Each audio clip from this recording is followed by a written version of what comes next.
Hi guys, annoyingly, I'm going to have to remove the engine to redo the crank seal because I've noticed there's been a few drips on the bottom. I've got underneath there and it's leaking quite badly. I can't leave that. So it's not hard to remove this engine. I just removed the rear bumper, which is 4 bolts.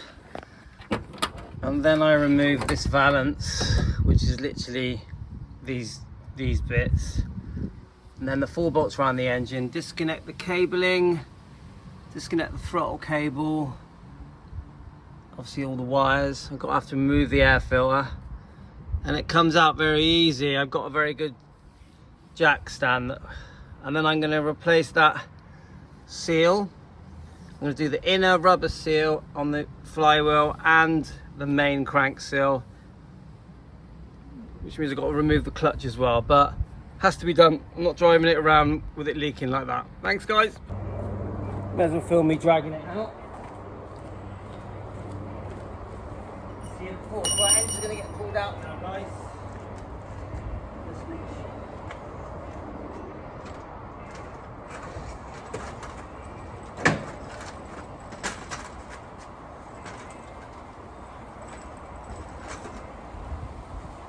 Out, baby. That didn't take long, did it?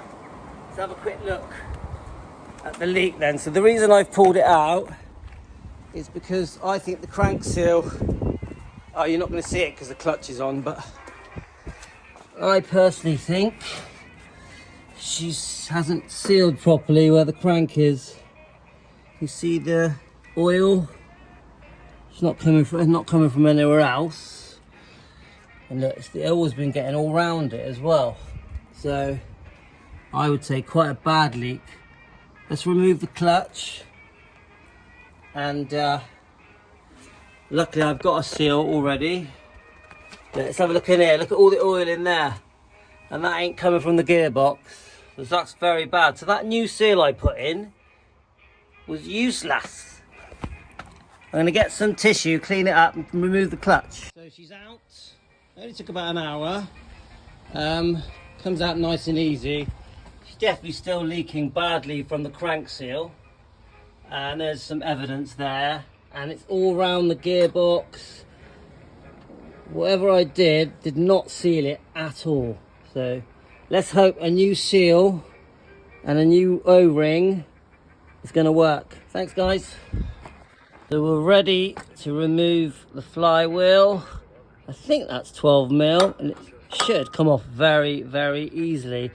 And then we go and get a bolt. I have put a lock on it. I'm not sure if I need to. Obviously, I'm checking because I want to see how badly that crank seal is leaking and the oil ring seal.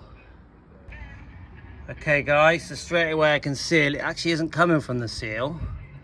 It's coming from that O-ring that I didn't change. My fault.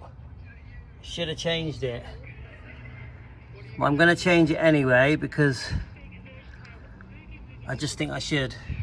I've got another black one. So that's it. It's not even going to take long. Thanks guys. It's all running perfect. Runs lovely now. So all the hard work was done. But when I spotted that leak, I was like, I ain't driving for the next 10 years with it leaving oil marks outside my house. So it clearly is, I think, the oil seal that was in there, because I didn't change it, because I was a Dumbo.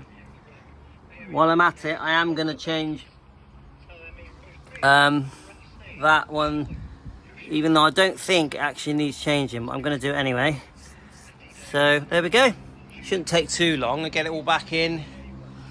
I've wiped it all out in there. I'm going to dig out that oil seal, which I found.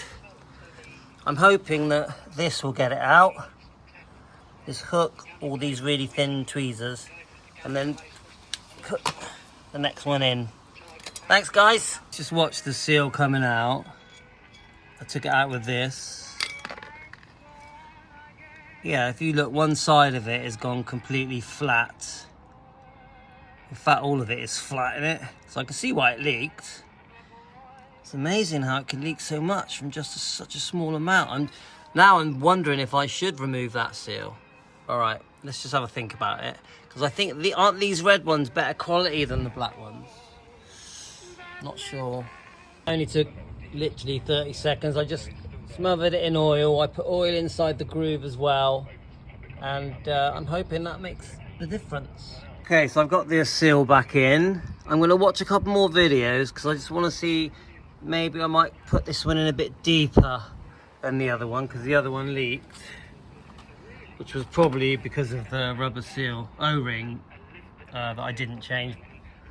But I'm going to watch a few videos. If it wants me to go deeper, I will. If it doesn't, the clutch is going back on, the flywheel is going back on, then the clutch.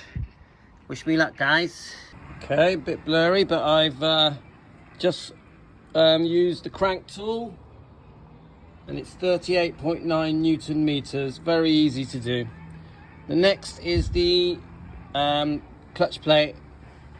We'll find the clutch alignment tool, get the plate back on, torque that up, and then slip the engine back in.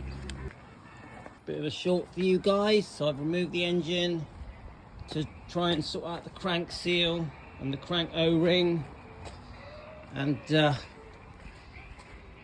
just put the new seal in, the new O-ring, the crank seal as well, and I've just torqued it up. So the next is the clutch plate.